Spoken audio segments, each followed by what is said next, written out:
Ассаляму алейкум ва рахматуллахи ва баракатух. Бисмиллах, альхамдулиллах, вассалату вассаляму аля расулиллах.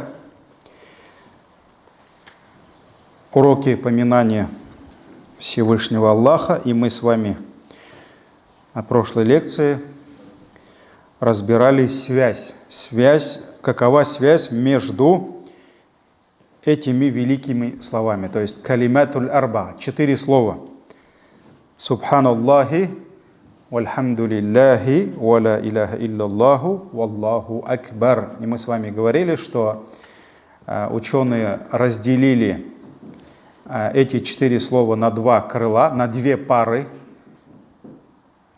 Первая пара — это субханаллахи, вальхамдулиллахи, потому что мы видим и в Коране есть несколько аятов, где именно приходит тасбих и тахмид, то есть восславление Всевышнего Аллаха, восхваление Всевышнего Аллаха.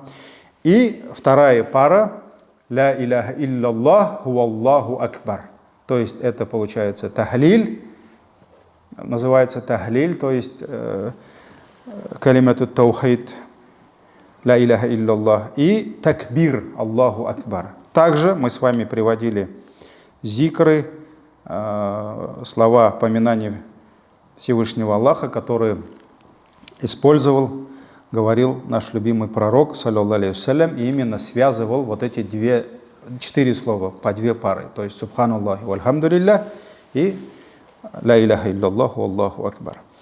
Давайте сегодня поговорим, иншаллах, о достоинствах слов ля хауля валя куввата илля билля. Ну, у нас практически до завершения первой половины книги у нас осталось, получается, 2 лекции, потом уже у нас начинается вторая половина, иншаллах. Итак, достоинство слов ля хауля валя куввата илля билля.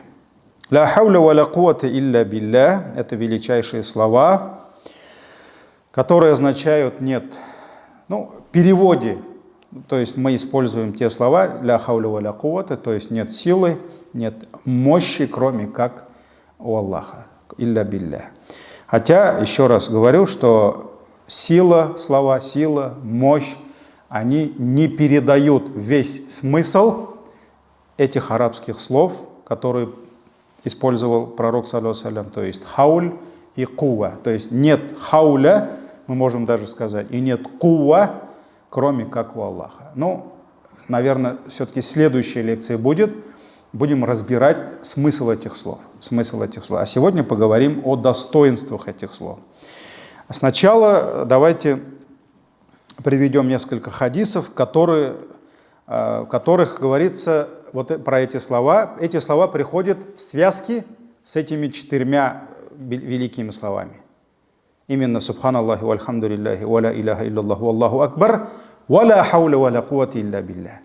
Мы не просто так связываем эти слова, то есть говорим как продолжение тех 4 слов. Абдулла ибн Амр ибн аль-Ас радийаллаху анхума, то есть пусть Аллах будет доволен ими, и его отцом, сказал, что посланник Аллаха, саллаллаху алейхи вассалям, сказал: «Ма аля ар-ды раджулюн якуль», то есть какой бы человек на этой земле не говорил следующие слова: «Ля иляха илляллах, валлаху акбар, ва субханаллахи, вальхамдулиллахи, валя иляха». Нет, давайте сначала. «Ля иляха илляллах», здесь начинается с тахлиля. «Валлаху акбар», как раз вторая половина, да, пара. Тахлиль, такбир. «Ва субханаллахи вальхамдулиллахи», первую половину ставим сюда, как вторая. Тасбих, тахмид. И вот «Валя хауля валя куввата илля билля». Пророк, алейхиссалату вассалям, сказал, кто бы ни говорил эти слова: «Ля иляха илляллах, валлаху акбар, ва субханаллахи, вальхамдулиллахи, валя хауля валя куввата илля биллахи, илля куффират анху зунубуху, валяу канат акθару мин забадил бахр». Аллах непременно простит ему грехи, то есть ему простятся его прегрешения, даже если они будут величиной забадуль бахар, то есть это морская пена. Даже если их будет столько, сколько морской пены. То есть кто видел море, кто видел вот эту морскую пену, невозможно сосчитать, сколько там пузырьков, да? Даже один из шейхов, я помню, ну, аудиозапись, по-моему, я или в Ютубе смотрел, он говорит, посмотрите, говорит, вот эта морская пена, она, говорит, столько мусора собирает в себе, говорит. На самом деле, вот весь мусор, да, это там, где вот пена именно морская. И вот это как бы не просто так, Аллах Тааля, пророк, саллаллаху алейхи саллям, именно привел пример морской пены. Пены очень много, да, и прегрешений у людей тоже очень много. Но вот эти зикры, они служат причиной того, что Аллах будет нам стирать вот эти наши прегрешения. И, конечно, здесь нужно понимать правильно, то есть здесь речь не идет о больших грехах, о харамах, потому что кто-то может подумать, что, да, то есть если целый день он будет совершать грехи, ущемлять права там людей, обижать жену, детей, там, других людей, нарушать договора, злословить о людях там, или там, употреблять в пищу запретное. А вечером, если произнесет эти слова, Аллах ему простит. Да? Нет, здесь идет о малых грехах речь. То есть Аллах простит, Аллах искупит его грехи, даже если они будут величиной морской пени. Это первый. Следующий хадис, этот хадис передал нам Ибн Аби Ауфа, радийаллаху анхума. Пусть здесь тоже. Вот заметьте, мы иногда говорим радийаллаху анху, то есть пусть Аллах будет им доволен, когда мы сподвижников вспоминаем. А иногда мы говорим радийаллаху анхума, то есть в двойственном числе. Пусть Аллах будет доволен ими обоими. Даже в переводах, кто замечал, это идет. Когда мы говорим в единственном числе? Когда мы говорим про какого-то сподвижника, но называем его отца, но отец был не мусульманин. Поэтому мы говорим Али ибн Аби Талиб радийаллаху анху в единственном числе, потому что Абу Талиб не был мусульманином. А когда и сподвижник был мусульманином, и его отец, тогда в двойственном числе. А если иногда еще приходят от деда, от отца, и тогда уже во множественном числе, радийаллаху анхум. То есть здесь получается Ибн Аби Ауфа, то есть сын Абу Ауфы, здесь значит они оба сподвижника, оба мусульмане. И поэтому мы говорим радийаллаху анхума. Сказал: «Джаа раджулун иля наби, саллаллаху алейхи вассалям, факаль». Пришел к посланнику Аллаха, саллаллаху алейхи вассалям, мужчина. Он был из бедуинов. Из бедуинов пришел, да, и задал ему вопрос: «Я Расулаллах, о посланник Аллаха, инни ла астати'у ан ата'аллама аль-Кур'ан». Я не могу найти в себе силы, возможность учить Коран. То есть он, может быть, выучил некоторые суры, потому что, намаз без сур, он не получается, так ведь, совершать. Поэтому он знал, наверное, считанные какие-то количество сур, но много не мог. Не мог запомнить, не мог, может быть, грамоты не хватало, да? «Фа'аллимни шай'ан яджзини». То есть научи меня тем словам, которых мне достаточно. То есть я много сур там не могу учить, вот научи меня каким-то коротким словам, которые будут для меня достаточны. И пророк саллаллаху алейхи ва саллям сказал: «Такуль, скажи, субханаллахи, вальхамдулиллахи, валя иляха илляллаху, аллаху акбар». Наши 4 слова, да? «Валя хауля, валя куввата, илля биллях». Говори вот эти слова. Когда бедуин услышал этот совет, он сказал: «Я Расулаллах, это Аллаху говорит эти слова. А где мне, говорит, мне?» То есть вот здесь как раз мы с вами говорили, почему зикр на одной площадке по сравнению с дуа выше, чем дуа, да? То есть поминать, возвеличивать Аллаха лучше, чем просить у Него. Почему? Потому что мы говорили, тот, кто просит, он просит себе. Так ведь? То есть здесь про нафс, про эгоизм его. А тот, кто восхваляет Аллаха, говорит ему тасбих, тахлиль, такбир, это искренность. То есть он только Аллаху это дает. Так ведь? Поэтому, когда он услышал эти слова, где здесь дуа? Здесь дуа нет. Здесь только восхваление. Поэтому он сказал, да, но это, говорит, Аллаху. А где мне? Где мне?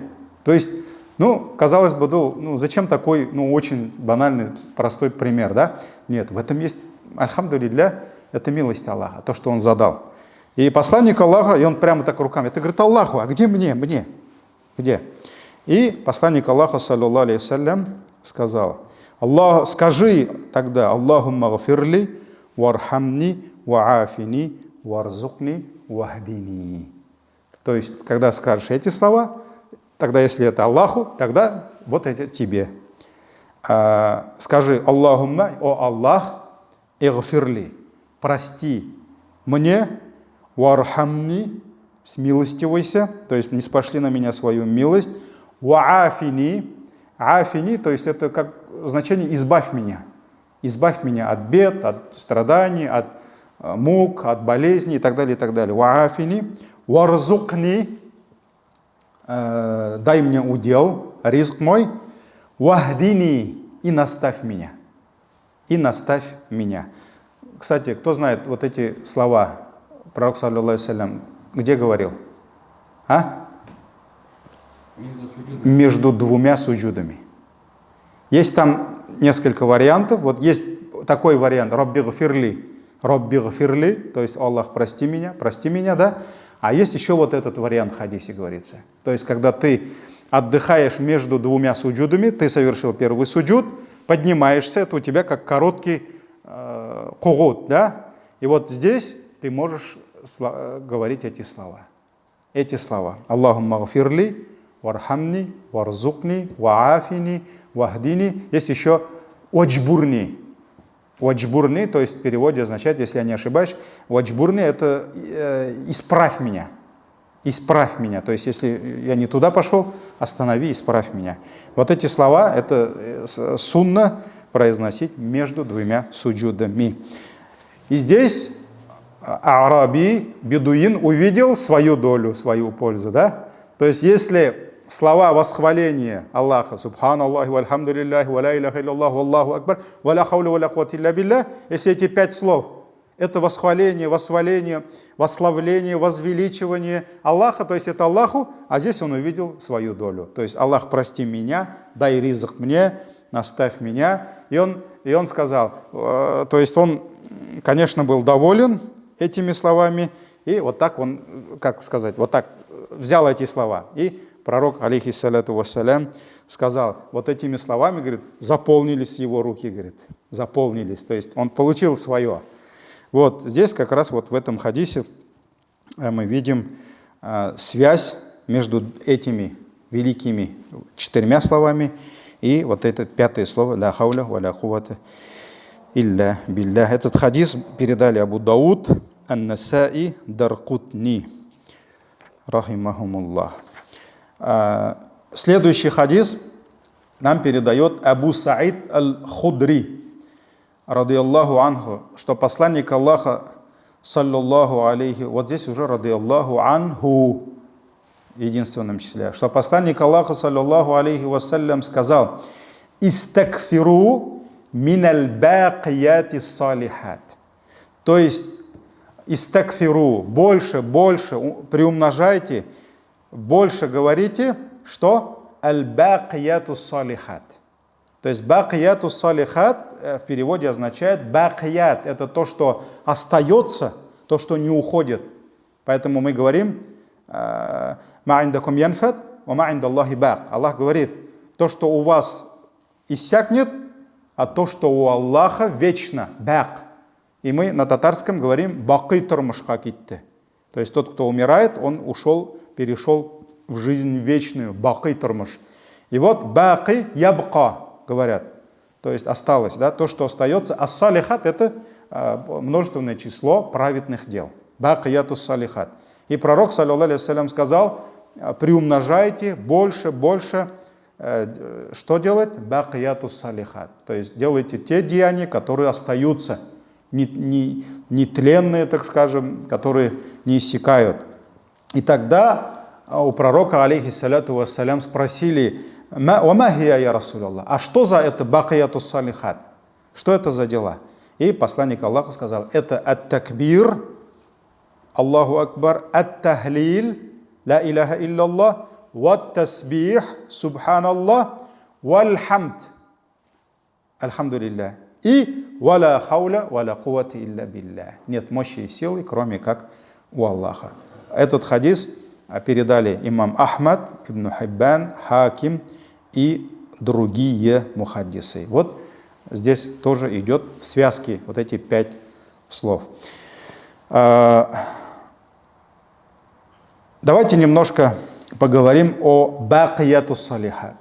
Эти слова в Коране где мы видим? В какой суре? Валь-бакиятус салихат. Ага, язакумуллах хайр. То есть это сура Кахф, которые, может быть, не все, но многие стараются читать Яум аль-Джумуа, в пятницу, да, где Всевышний говорит: «Аль-малю валь-банун», то есть ваше имущество, валь-банун, и дети, то есть ваше богатство и дети, зинатуль хаяти дунья, является украшением, красой земной жизни. На самом деле, вот задайте себе вопрос, вот чем человек радуется в этой жизни? Он видит своих детей, радуется, даже пожилые бабушки, дедушки, они с внуками, так ведь, они кому-то рассказывают это, вот: «О, мой внук приезжал, он сказал вот это, он умеет вот это». То есть, это фитра, это Аллах Тааля заложил в наши сердца, в наш нафс, то есть мы радуемся детьми. И то, чем мы владеем. То есть кто-то дом построил, всем хочется показать этот дом, так ведь? Кто-то машину купил, да, то есть вот там его активы эти. То есть вот это то, чем мы радуемся. Поэтому Аллах говорит: имущество и дети — это украшение земной жизни. Но валь-бакиятус салихат, то есть бакият, то, что остается, салихат, деяния, то есть те деяния, которые остаются, вечные, хайрун инда раббика thawабан ва хайрун амаля. То есть эти остающиеся благие дела, они перед твоим Господом лучше, чем thawабан, наградой. То есть за остающиеся, которые остаются, благодеяния, Аллах вам даст награды больше, вахайрун амаля, и они лучше, чем надеждой. То есть на благие дела нужно надеяться больше, чем на имущество и на детей. Потому что и имущество, оно уходит, дети уходят, а благие дела, они остаются. Валь-бакиятус салихат. И вот группа мусульман, группа сподвижников, величайших сподвижников, когда у них спрашивали про эти бакиятус салихат, они именно дали этот шарх, что тафсир, что здесь речь идет именно ля хауля ва ля куввата илля биллях. Про вот эти 5 слов. Ля иляха илляллах, субханаллах, вальхамдулиллах, Аллаху акбар. Как, например, передает имам Ахмад, что праведный халиф Усман ибн Аффан суиля аниль бакиятис салихат. Усмана ибн Аффана спросили: а что же это такое бакиятус салихат, то есть остающиеся вечные благодеяния? Он сказал: это ля иляха илляллах, ва субханаллах, вальхамдулиллах, валлаху акбар, ва ля хауля, ва ля куввата илля биллях. Эти слова передает имам Ахмад. То есть вот Усман ибн Аффан понимал, что бакиятус салихат — это как раз эти слова. Также Ибн Джарир передает от Ибн Умара. Ибн Умар, радиаллаху анхума, это сын Умар ибн Хаттаба, да, когда у него спросили про эти бакияту салихат, что это такое, он сказал, это ля иляха илляллах, валлаху акбар, ва субханаллахи, ва ля хауля, ва ля куввата илля билляхи. То есть он также объяснил это, что вот эти, речь идет об этих словах. Также имам Малик передает от Саид ибн аль-Мусайиба про бакияту салихат.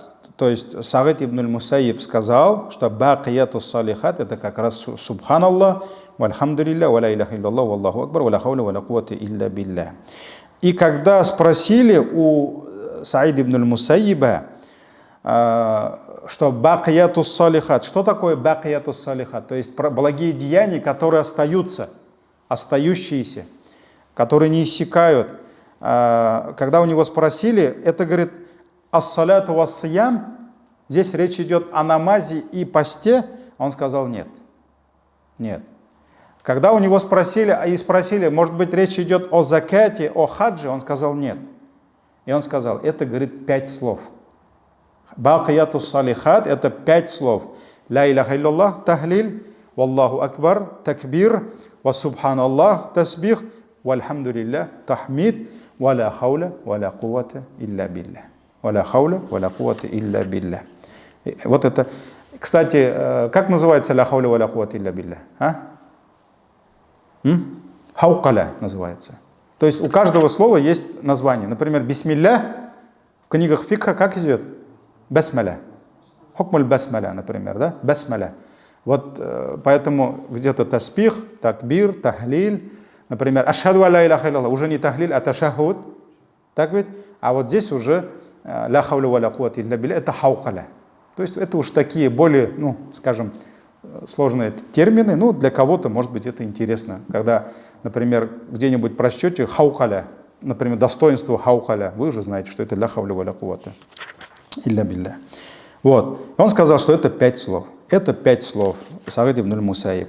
Но сам Саид ибн аль-Мусайиб, рахимахуллах, он как бы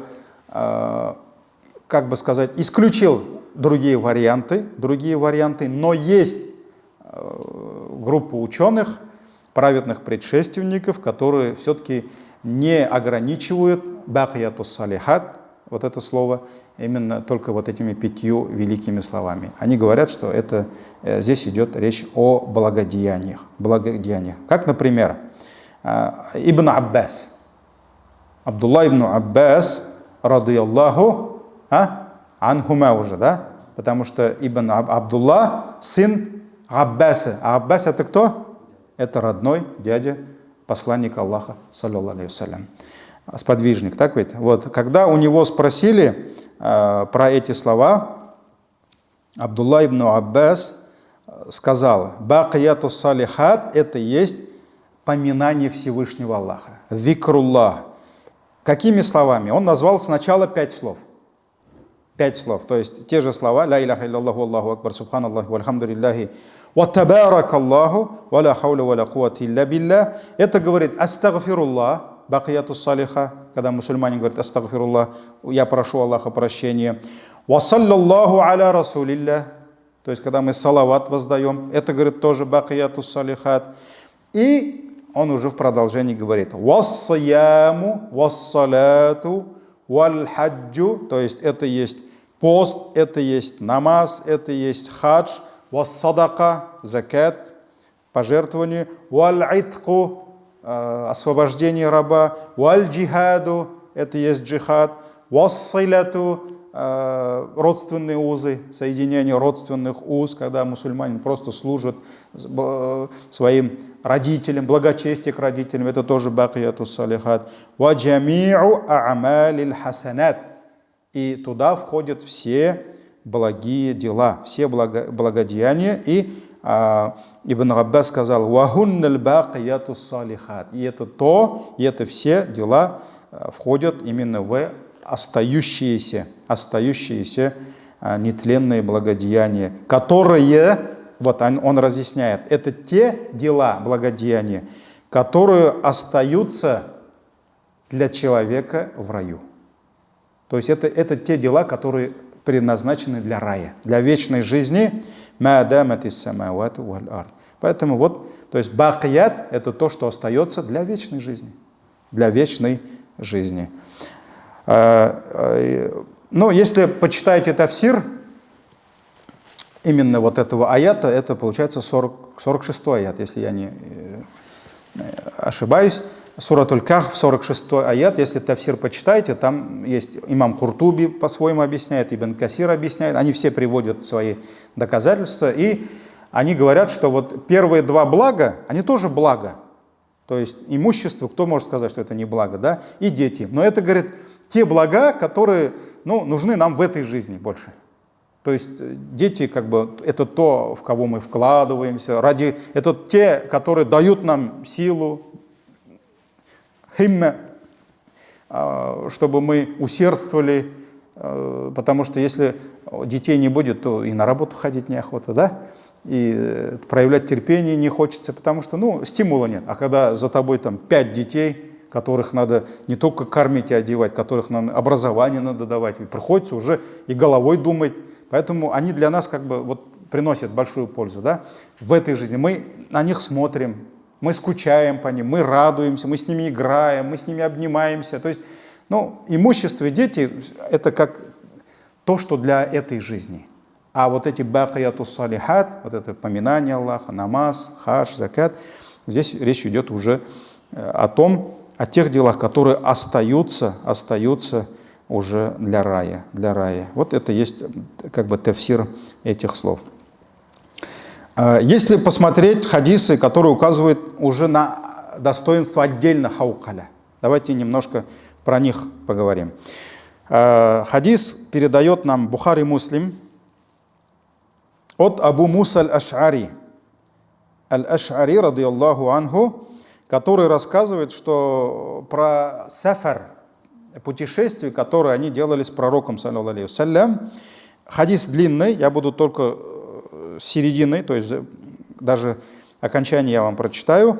Пророк, саллаллаху алейхи вассалям, подошел ко мне, и я про себя говорил следующие слова: «Ля хауля ва ля куввата илля билля». То есть хаукаля, то, о чем мы с вами говорим. Он сказал: «Я Абдуллах ибн Кайс, о Абдуллах ибн Кайс, скажи: ля хауля ва ля куввата илля билля».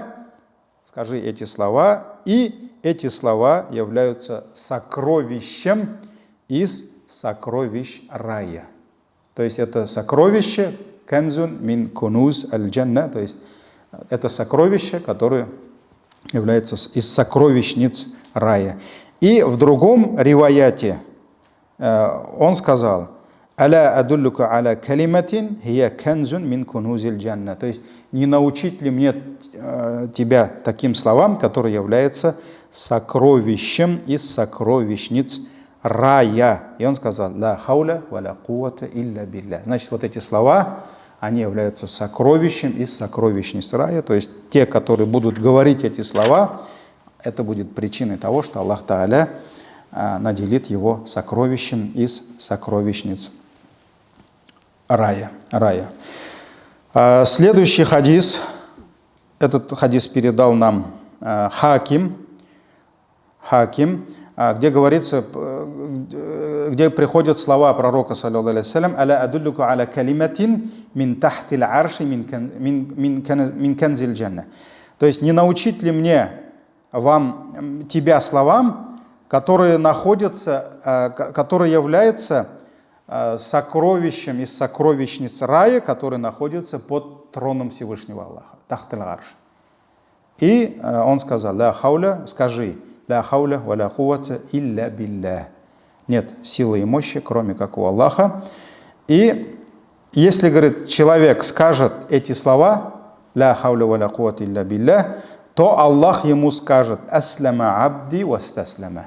То есть, когда мусульманин произносит слова «Ля хауля ва ля куввата илля билля», Аллах отвечает ему: «Аслама абди вастаслама». То есть аслама — покорился мой раб, вастаслама, то есть предался мне, сдался мне, весь полностью предался мне. Этот хадис в сборниках имама Хакима. Поэтому каждый раз, когда мы будем говорить вот эти величайшие слова «ля хауля ва ля куввата илля билля», конечно, вникая в смысл этих слов, понимая величие этих слов, не просто чтобы хауа тибратерга, да, воздух ребят, нет, а именно понимая смысл этих слов, то Аллах ответит «Аслама абди вастаслама», то есть предался, покорился мой раб и предался мне. Также идет хадис про Ибрахима, алейхиссалям. Этот хадис передал имам Ахмад ибн Хиббан от Абу Айюб аль-Ансари, радиаллаху анху, что посланник Аллаха, саллаллаху алейхи вассалям, когда Аллах перенес его ночью во время Исра, перенес его, мы знаем, Аль-Кудс, да, он, когда проходил мимо, то есть встретил Ибрахима, алейхиссалям, мы знаем, что он встречался с Ибрахимом, алейхиссалям, Ибрахим, алейхиссалям, обратился к нему: «Я Мухаммад, о Мухаммад, мур умматака ан юкфиру мин гурасиль джанна». То есть повелевай своей умме, чтобы они больше сажали райские саженцы. То есть они больше занимались посадкой райских саженцев. Потому что мы знаем, что один из объяснений и этого хадиса, из уроки акиды, что в раю Аллах Тааля дает каждому огромный сад, который он должен усаживать сам при жизни. И каждый раз, когда он будет говорить вот эти зикры, Аллах будет сажать ему дерево там. И вот пророк Ибрахим обратился к пророку Мухаммаду и сказал: повелевай своей умме, чтобы они больше сажали райские саженцы. И пророк, алейхиссаляту вассалям, спросил: а что это за саженцы райские? На что он ответил: ля хауля ва ля куввата илля билля. Ля хауля ва ля куввата илля билля. Это есть слова хаукаля, ля хауля ва ля куввата илля билля. То есть каждый раз, когда мы будем произносить эти слова, то в нашем саду, скажем, появится дерево. Следующий хадис имам Ахмад передает от Абу Хурайры, радиаллаху анху, который сказал, что посланник Аллаха, саллаллаху алейхи вассалям, сказал: «Акфиру мин каули ля хауля ва ля куввата илля билля». Больше, чаще говорите слова ля хауля ва ля куввата илля билля, фа иннаха канзун мин кунузиль джанна. Потому что они, воистину, эти слова являются сокровищем из сокровищниц рая. Этот хадис тоже указывает на достоинство. Также следующий хадис передал имам Ахмад, Тирмизи, Хаким и другие от Кайс ибн Саад ибн Убада, что его отец, то есть отец Кайс ибн Саад ибн Убада, отец передал его, то есть сына, пророку, саллаллаху алейхи вассалям, на служение, чтобы он служил ему. И как-то раз он говорит, что когда пророк, саллаллаху алейхи вассалям, проходил мимо меня, я совершал намаз, и он задел меня так ногой, и сказал: «Аля адуллюка аля бабин мин абуабиль джанна». Не указать ли мне тебе на дверь из дверей рая? То есть не показать ли мне тебе дверь из дверей рая? Я сказал: конечно, несомненно, баля. И он сказал: ля хауля ва ля куввата илля билля. То есть получается, ля хауля ва ля куввата илля билля является одним из дверей рая. Вот это, дорогие братья, не все хадисы, но некоторая часть хадисов, которые указывают на величие, достоинство этих великих слов. И, несомненно, мусульманин должен превращать эти слова в часть его жизни, не просто там после урока, пока домой едем, там побольше сказали и все забыли, да? Нет. Все вот эти слова, вот эти 4 великих слова после слов Аллаха, которые являются самыми любимыми Аллахом, да, они ля хауля ва ля куввата илля билля и другие виды зикров, они должны превратиться в часть нашей жизни. Ведь недаром книга, которая собрала в себе вот эти все зикры, которые должны сопровождать нас в течение всей нашей жизни, называется хайснуль муслим, да? То есть крепость. То есть это именно та крепость, которая служит причиной того, что Аллах будет защищать нас от шайтана. Потому что чем больше мы будем поминать Всевышнего Аллаха, тем шайтан будет дальше от нас. Поэтому Субханаллахи, вальхамдулиллахи, ва ля иляха илляллаху, валлаху акбар, ва ля хауля, ва ля куввата илля билля. Давайте на следующем уроке, иншаллах, завершим первую часть книги. То есть это хакикату ля хауля, ва ля куввата илля билля. Это то есть суть слов ля хауля, ва ля куввата илля билля. Субханакаллахумма бихамдик. Ашхаду ан ла иляха илля ант, астагфирука ва атубу илейк. Джазакумуллаху хайран. Ассаламу алейкум ва рахматуллахи ва баракатух.